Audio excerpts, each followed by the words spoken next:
Let's see how you do under pressure. Oh, yeah, I've been wanting this forever. I've been in the field with whatever they throw at me. Brush it off, pick myself up, moving on to the better. Okay. Hey. Yeah. Ain't no errors, baby, it's a new era. I wake up early, feeling rich like I'm Kesha. I get to the paper, boy. Extra, extra. Work with me, you know that I got it. Come with me, let's take a trip to the islands. We up on the jet, we'll do more than just fly on it. Stand on that hill, you gon' die on it. Boom, boom. Baby, I'm not one of them, you should try on it. Miss me with all that, I'm on it and next. Whip this up, I send you back to your ex. But good luck with that, this is big as it gets. Hey, let's see how you do under pressure. Let's see how you do under pressure. Give them a name to remember. Hey, let's see how you do under pressure.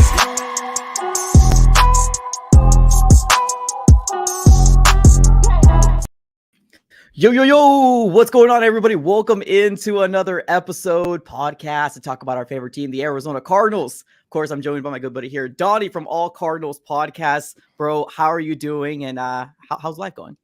It's amazing, man. I really appreciate you for having me on. And can I just say, like, I've been on a handful of like Cardinals podcasts.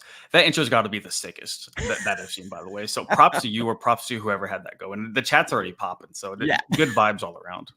Absolutely. No, I appreciate it. No, I definitely want to make sure that obviously it's 10 a.m. here in Arizona time. I want to make sure everybody's awake. Everyone's awake and popping and ready to get going. So I appreciate it. But I want to go ahead and just give a real quick shout out to your podcast. I know you've been doing very, very busy things with obviously being an insider for the Cardinals. I know you met with your pets yesterday. We'll dive into that a little later on. But you want to give a shout out to your podcast and what you do?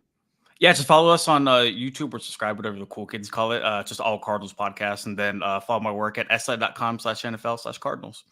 Cool. Perfect. All right. Let's jump into it, right? Let's jump into it. A buzz around the valley like we haven't seen in quite some time. And it was just with that 4th overall pick with Marvin Harrison Jr. I want to kind of just ask you real quick. I know when the whole introductory meeting ended up happening, you ended up meeting with Darius Robinson as well as Marvin Harrison Jr. What are your thoughts on him personally? And is the hype real with Marvin Harrison Jr.? Oh man, Marv, it's crazy because whenever you think of like a superstar NFL wide receiver, you think of them, and like you kind of have to be this like very extremely confident, borderline cocky diva kind of personality, like all of the top guys see. MHJ is probably like one of the most laid back, well-mannered, respectful. Like if you watched Marvin Harrison Sr. play and you had the opportunity to watch any interviews with him, he is a carbon copy of his father in every best way possible. Meeting with him, incredibly nice. He doesn't give a whole lot just in terms of interviewing. Like he's not going to sit there and like rant in front of a camera for forever. But I can't hammer home enough like how well he was raised. Not even talking about the football player that he is, which is obviously amazing. Just a stand-up guy. And I think for a regime under Jonathan Gannon and Monty Ossenfort, they really hammer home football character. And it's funny because during the NFL draft, we talked with Monty Ossenfort after they won. And he said, look, I was convicted on Marvin Harrison Jr. as a player from watching the film and watching the tape. After we brought him in for his top 30 visit, that's when I was convicted on him as a person. And I think that's kind of the shifting point from whenever Arizona maybe was listening to offers, maybe they were dangling that number 4 pick out or not, into, okay, it's going to have to take something incredibly generous to get us to move off of this top 5 pick. And I think they knew exactly what they got in Marvin Harrison Jr., both on and off the football field. Awesome. No, that's super cool. So I was just going to make a comment. I know you said something about, he's very, very humble. So I was just going to say he's not Keon Coleman, right? I don't know if you saw that press conference when Keon Coleman with the Bills. That man he sounds really cool, like really cool personality, but definitely not. That's not Marvin Harrison Jr., right? Like that's not his personality. No, he is just he's almost shy. It might have been the wild 24 hours that happened with him and him getting barely any sleep and a bunch of reporters and interview, stations putting cameras and microphones in his face. But he's very much no BS, all ball. Not to compare them, but like, how Kevin Durant is with the NBA where like he just wants to hoop. I get the same vibe from Marvin Harrison Jr. Okay, that's a good comparison. Okay, perfect. Now you also did meet with his dad as well. How is he, just I guess personally? like I said, man, carbon copy. Like Carbon copy. he's just an incredibly proud father, and like obviously he's an NFL Hall of Fame wide receiver.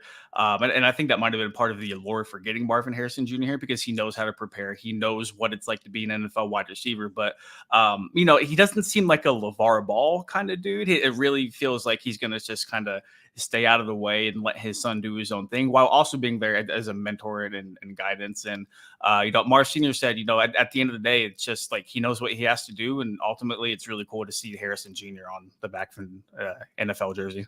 Super cool. Super cool. Awesome. Let me ask you this real quick. And I really, really do hope you give me the honest answer here, Donnie. Oh, I will. Did you ever have a doubt that Marvin 100%. Harrison Jr. was going to be the pick? Yes. Yeah, 100%. I had the opportunity last year to be at the NFL meetings, which were here in Arizona, and I'm not going to reveal who it was, but it was a very prominent person within the organization. And I'm like, hey, man, and at this time they were picking at number 3. It was the very first year of the rebuild under Gannon and Austin for it. And I'm like, you guys are trading down, right? And he's like, yeah, we have to. Like, it just makes too much sense. This year I was at the combine and I got to talk to 2 different people, one in the coaching staff, one in the front office. They didn't directly tell me they were trading out, but from our conversations and the vibe I got, they were at least very interested in hearing what other teams would want for the number 4 overall pick. Granted, it ultimately didn't come to fruition, which I think is a very, very good thing. I am all for years on the Cardinals taking Marvin Harrison Jr., obviously, as we saw and we found out. But there was a very long period of time where I was pretty convicted on them moving down. Wow. Wow. And I'm glad. I know I always kind of said this here. It had to take a king's ransom, but I'm so glad that it didn't happen just because Marvin Harrison Jr., like I said earlier in the podcast, there's a buzz around the Valley, just like I haven't seen in quite some time. I don't want to call it, compare it to when we brought in KD, but like it's excitement. We got so much people just so excited about Cardinals football in 2024. And I feel like if the Arizona Cardinals had to make one move, this was the move right there. You bring in a franchise, hopefully, a wide receiver and getting the number 1 weapon for Kyler Murray. So I'm just super, super excited about it. But let's kind of move on over to the next topic here. I want to kind of ask you, obviously the Arizona Cardinals have a plethora of picks here in the 2024 NFL draft. Who is your top 3 favorite? Now you can either include Marvin Harrison Jr. in that, or you cannot. It's up to you. Who are your top 3 prospects for the Cardinals? Okay, for the sake of argument here, we'll leave Marvin Harrison Jr. on because that's just the slam dunk, home run pick. Number 1's got to be Darius Robinson, and I know I'm also kind of taking the easy way out with a fellow first round pick. But like you talk about your prototypical John and Gannathan selection, Darius Robinson is violent. He's a killer in the trenches. And I think that's exactly what the Arizona Cardinals needed. They did sign Justin Jones in free agency. They did sign Bilal Nichols in free agency, but Monty Ossenfort hit the nail on the head whenever he said, guys, this is pretty much our weakest link last year. And when you look at a very, very tough NFC West, you're going to need to control the trenches and dominate. And even if you want to take that a step further, look at the 2 teams who just participated in the Super Bowl, Kansas City Chiefs and the San Francisco 49ers. What do? They control the line of scrimmage on the defensive front, which allows so much more to free up with the linebackers and the safeties. So I think Darius Robinson, a versatile guy who can play defensive tackle or defensive end, will definitely help out in that manner. I think Trey Benson is probably another one of my top 3 favorite picks. And granted, Cardinals do have James Conner, but James Conner, as we all know, can struggle to be healthy at certain points throughout the year. He's getting closer to the age of 30. He's in the final year of his contract. And I think a guy like Trey Benson, he's big, he's strong, he's fast. I think he's a really good 1B or even an option B to James Conner's 1A. And then finally, Christian Jones did the day 3 pick. And you don't get very, very often where a team will rave about a 5th round pick, but they were, to quote the Arizona Cardinals, surprised that Christian Jones was there. A very, very good tackle. He's played both on the left and the right side. Obviously, he's not going to have to start from day one with Jonah Williams and Paris Johnson Jr. being in the mix, but there's still a lot of potential. A lot of his best football is going to be played. Steve Sarkisian, I don't know if you saw, wrote this giant long note about why Christian Jones is going to be successful at the NFL level. And to get that kind of value on day 3, I think that speaks volumes to their scouting department. So it wasn't the sexiest draft outside of Marvin Harrison Jr., but I think it was absolutely a very big step in the right direction. Have we heard anything new about I've always been talking about the potential of Paris Johnson moving over to the left. I know Jonathan Gannon kind of shut that down probably about a few months ago. Has he said anything about that, or is it literally still until the start of the season? Nope. It's very much coach speak. There's, in my humble opinion, there's just no way they don't know what they're doing with those two, right? Right? Between Paris and Jonah. Funny enough, I was behind Paris Johnson at Marvin Harrison Jr.'s press conference, and I leaned over and I'm like, "Do you know if you're playing on the left or right?" He's like, "No, I don't." And that's BS. If we're Yeah. keeping it a buck here, like that's absolutely a lie. Yeah. And if we want to angle this a little bit further, Jonah Williams requested a trade from Cincinnati last offseason because they wanted to move him from left tackle to right tackle. And so, in my mind, if you're coming here on a 2-year, $30 million deal, you're not coming here to play right tackle.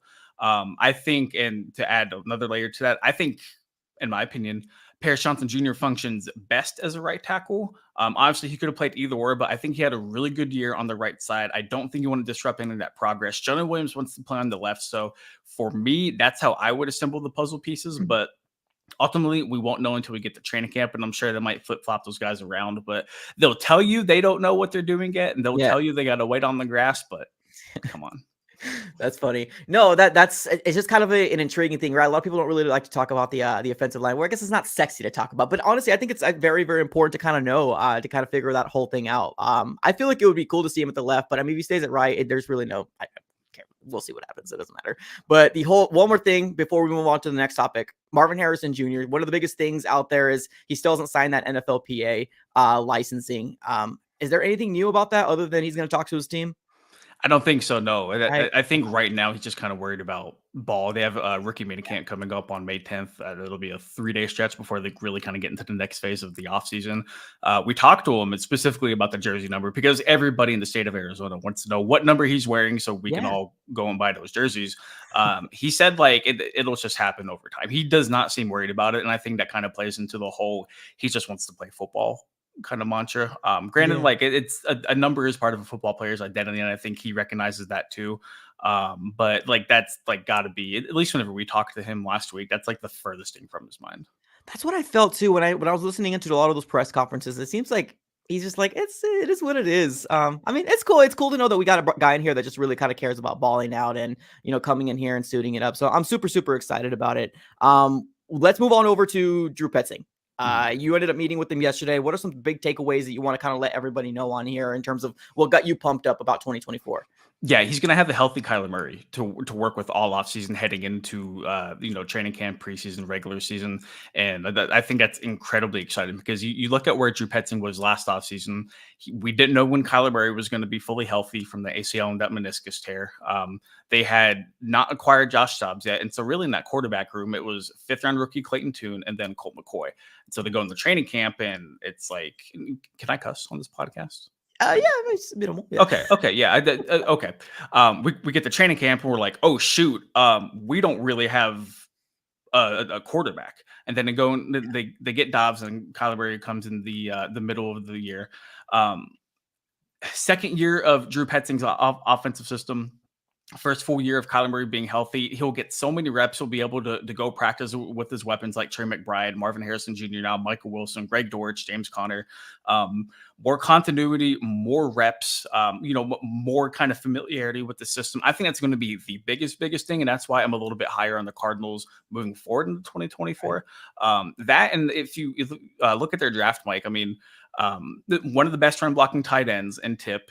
You drafted 2 offensive linemen. You drafted a day 2 running back. I believe the second running back off of the board after Jonathan Brooks. They're going to run the football. They are going to run the football 25, 30 times a game. They're going to establish success on the ground. It's going to open up play action. It's going to open up Marvin Harrison Jr. to be wide, naked, open, down deep the field for Kyler Murray to target.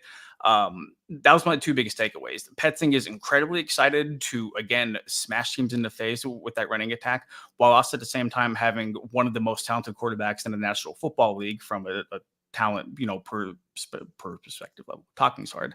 It's a pure talent level, fully healthy in the system again. It's only up from here.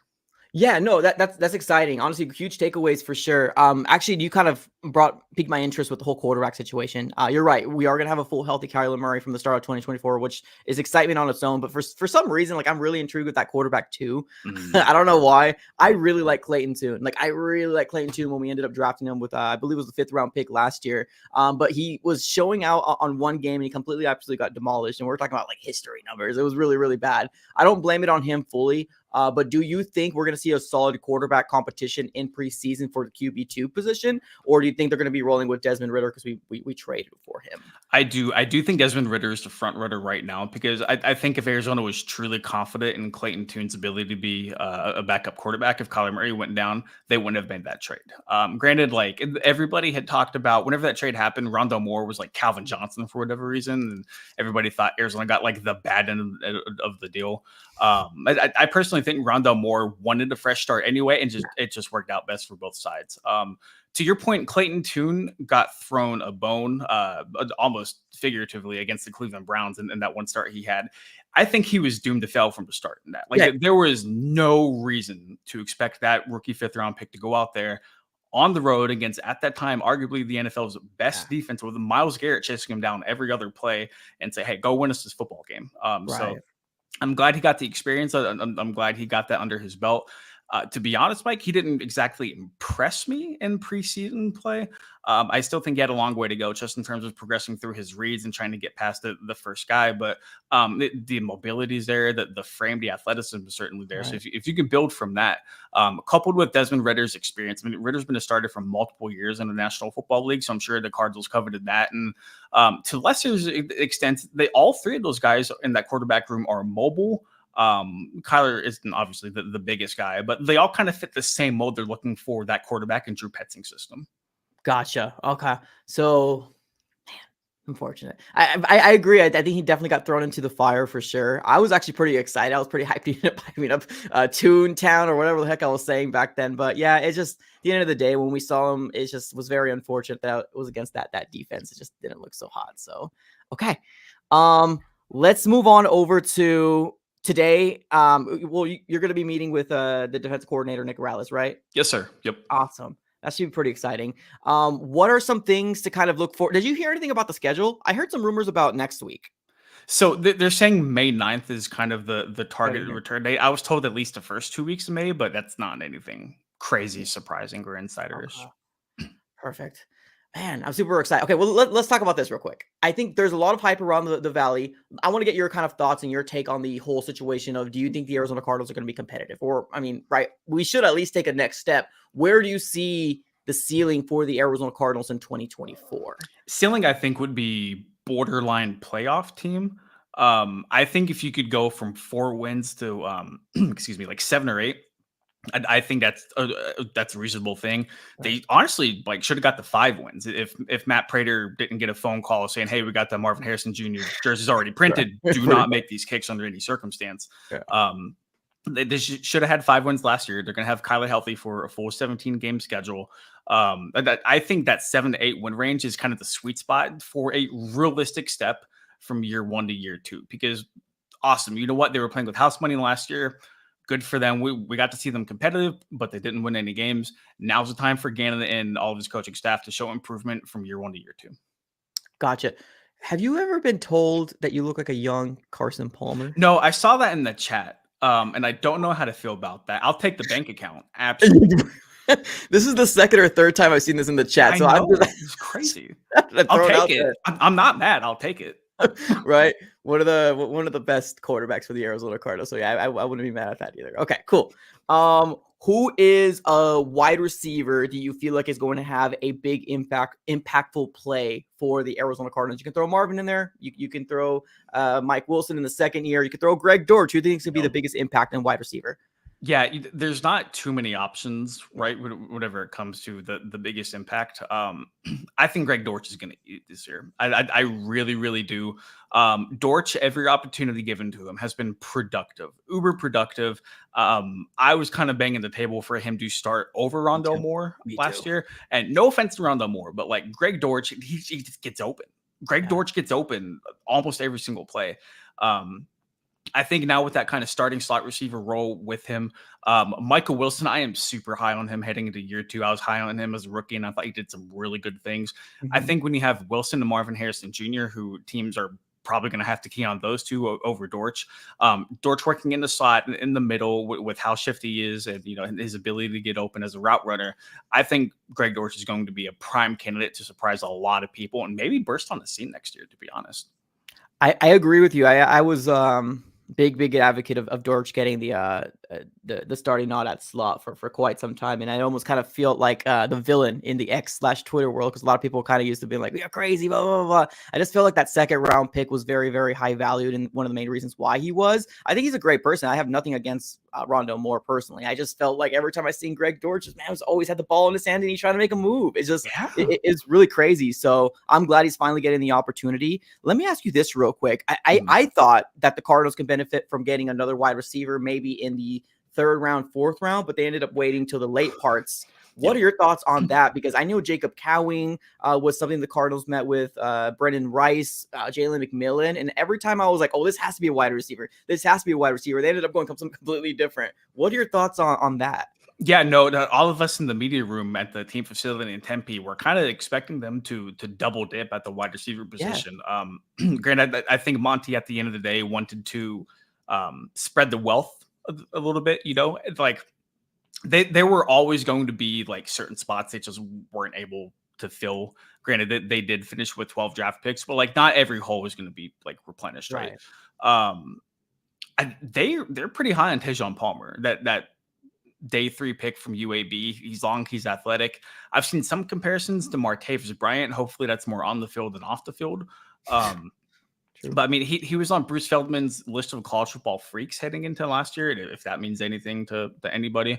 I was definitely surprised they didn't try to target another receiver early, because they did a lot of work on receivers heading into this draft. It looked like they 48 hours before the draft, we all kind of had that feeling Marvin Harrison Jr. was going to be a Cardinal. No team was going to beat the 3 first-round pick price tag Austin Ford put on that pick. And then you're looking, and like there were some talks of that maybe going receiver at 27, maybe like their early day 2 pick, and 3 picks into the 2nd round. They know more football than me. They know this draft class far more than I do, so I'm not going to doubt them. But I was a little shocked they didn't go with another receiver in round 2. Or day 2. Do you think it was contingent off of like trading back or not? Because I think we would have seen a not completely different draft class, but I think they probably would have maybe used a 3rd round pick on a wide receiver if they didn't go Marvin. If something was super lucrative for them to trade back. Do you think it was contingent on Marvin? I was firmly in the camp, if they traded back, they would have moved back up for like Rome Odunze or Malik Neighbors. Gotcha. I did not see, because I think going into the draft, there's not a whole lot of arguments against wide receiver being their biggest need by far heading into it. And you had a prime opportunity to leave with one of the top 3 consensus receivers. And that's where trading down kind of came into effect, right? Like if you had those 3 guys graded very similarly, you felt comfortable trading down and then trading back up, and then ultimately walking away with the top 3 receiver in the draft and maybe a 1st round pick or more heading into 2025. But at the end of the day, I think Austin Fort was not going to try to play those games like he did last year. I think it could have been done, but I mean, sometimes you don't need to overthink it. And like, you can only trade back so many times before you need to start taking blue chip players. And it's just like you said a couple of times during the podcast, it's the easiest pick known to man. It was a home run and everybody's happy.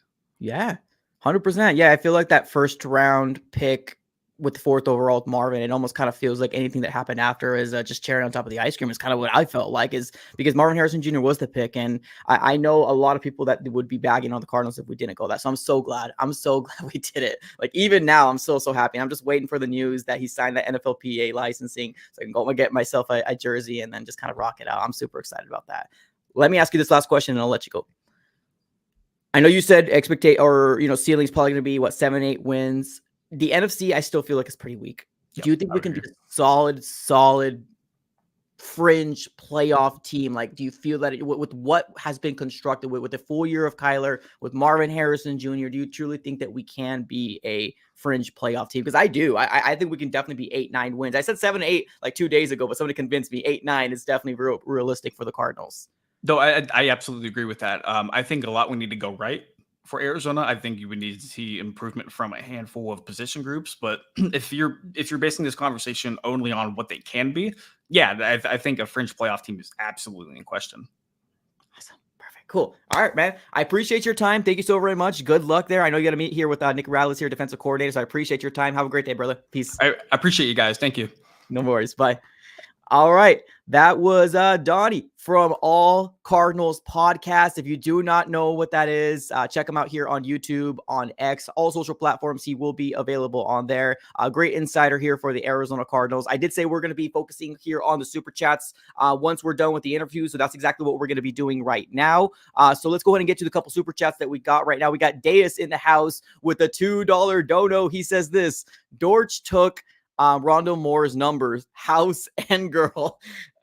George equals clutch. Yeah, I mean, honestly, I think when it all comes down to it here, ladies and gentlemen, the Arizona Cardinals made a tough decision to end up moving off of Rondo Moore. And I do agree that maybe Rondo Moore also wanted to kind of put a play into it and also wanted a fresh start. So it kind of just worked out for both of us at the end of the day, right? He ended up kind of going away, moving on over to the Atlanta Falcons, which I never heard that the Falcons thought that they won that trade. I feel like this was an equal trade, right? We got a backup QB in Desmond Ridder, and then they got themselves a wide receiver 3, a slot wide receiver. I don't know however you want to call it. Hopefully nothing but the best for him and his endeavors over there in Atlanta. But I think here when it comes down to it, I think the Cardinals are in a very, very good position.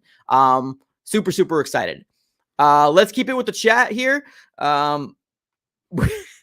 We got a lot of people here in the chat saying my guy Donnie here looks like Carson Palmer. I didn't even think of that till the chat was going wild here with Carson Palmer. But yeah, we'll see. What's up, Michael Evans? Appreciate you for being in the chat.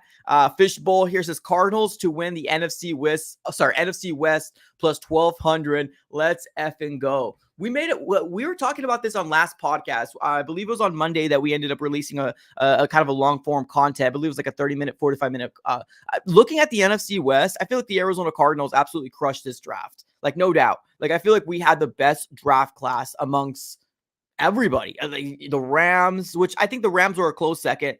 The Seahawks and the 49ers. I honestly don't know what the heck the 49ers were doing. Like, truly, I don't feel like they had any rhyme or reason to go Ricky Parcell unless they truly thought that Brandon Ayuk or Deebo Samuel was going to be gone like in the next year or so. It's just what's a really weird pick for me. I know 49ers fans right now, they're kind of coming to terms that, oh, this is a good pick. But honestly, I think they're behind their minds a little worried about as to why they didn't go tackle or any other position but wide receiver. Especially if you got those two wide receivers that are like, what's he gonna play?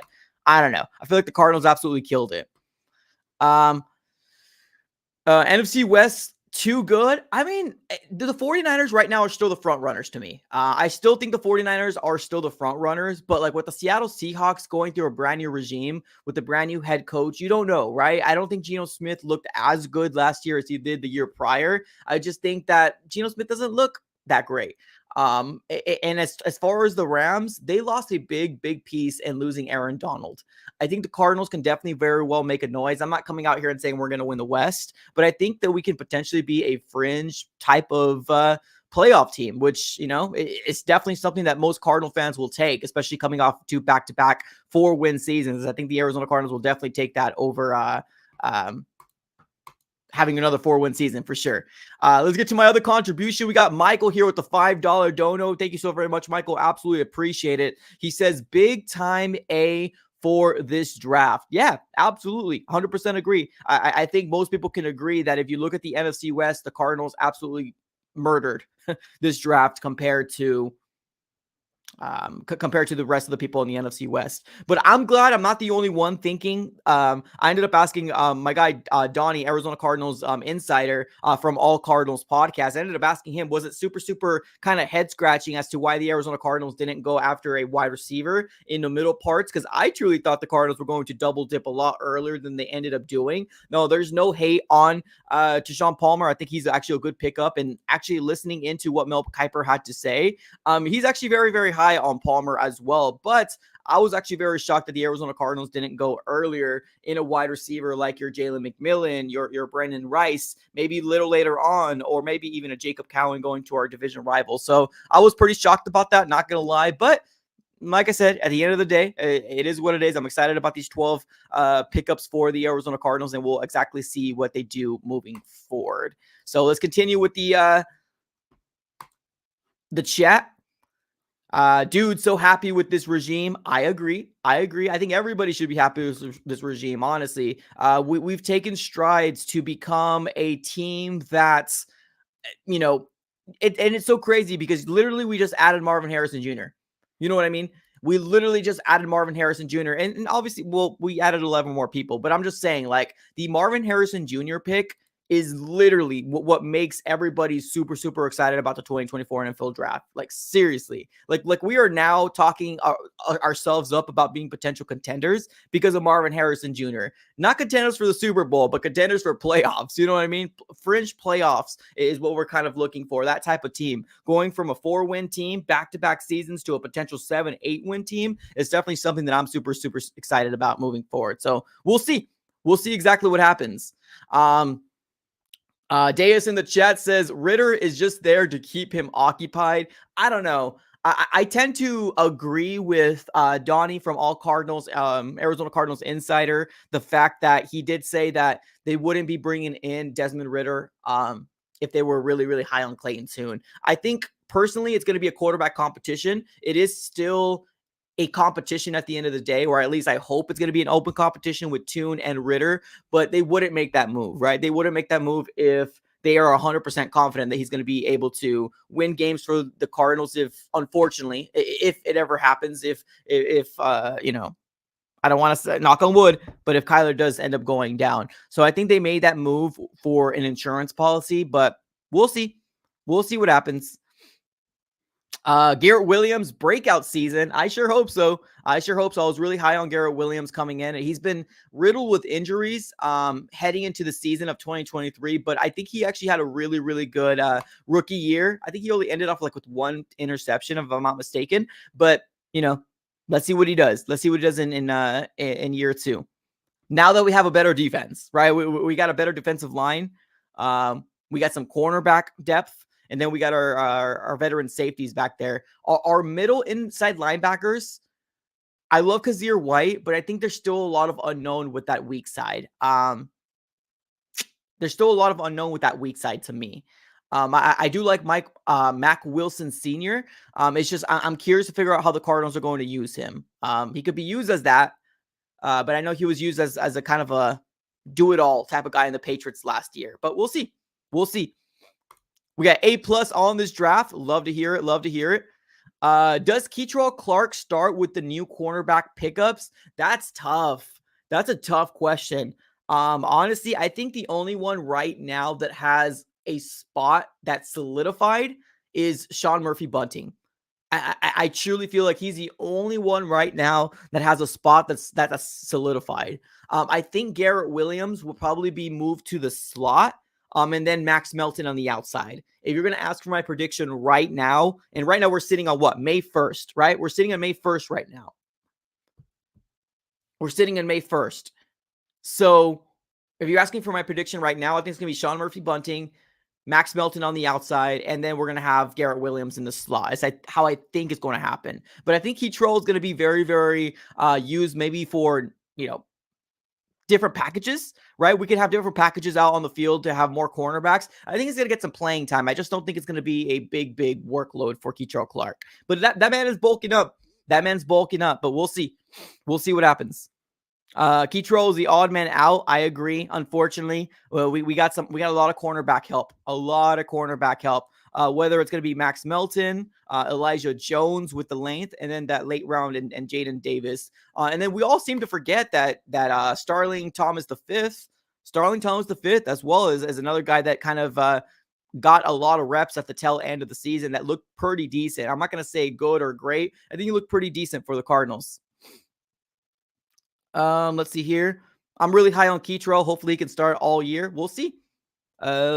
With the linebackers, what would the Cardinals improve? With the linebackers, what would the Cardinals improve to make us a playoff team? Well, I mean, Kazir White needs to stay healthy for the year, and Kazir White needs to bring that level of physicality that he brought to us, right? Like I said, I'm still concerned with that weak inside linebacking spot. I have faith that Mac Wilson Sr. can do it. It's just there's still a little of uncertainty with that spot alone. But I think Kazir White is a shoo-in, and as long as he can stay healthy and he brings us that physicality, I think the Cardinals can definitely be a very good team just in that front seven in general. But we'll see. We'll see. Garrett Williams will play good in the slot. Sure hope so. Sure hope so. All right. If you guys missed it, today we dedicated our podcast to go ahead and speak to Arizona Cardinals insider Donnie Druin from All Cardinals podcast. If you guys haven't already checked them out, definitely check them out. If you want to watch this on a replay, definitely go ahead and do that as well. You can go ahead and watch this on a replay. For the people watching on X/Twitter, jump on over to the YouTube side and search up the Arizona Sports Fan. You're going to be able to watch this on a playback if so, because on Twitter/X, it does get deleted right after we're done with the live stream. But we're going to be closing up shop right here, ladies and gentlemen. I just wanted to have a small condensed podcast to kind of get a little bit inside from the Arizona Cardinals. So appreciate y'all for tuning in as always. It's been an absolute pleasure. Have a great rest of your day, and go Cards. Let's see how you do under pressure. A moment can live on forever. Yeah. Oh, shoot. They don't let me shoot a whole clip. Firepower in this coalition.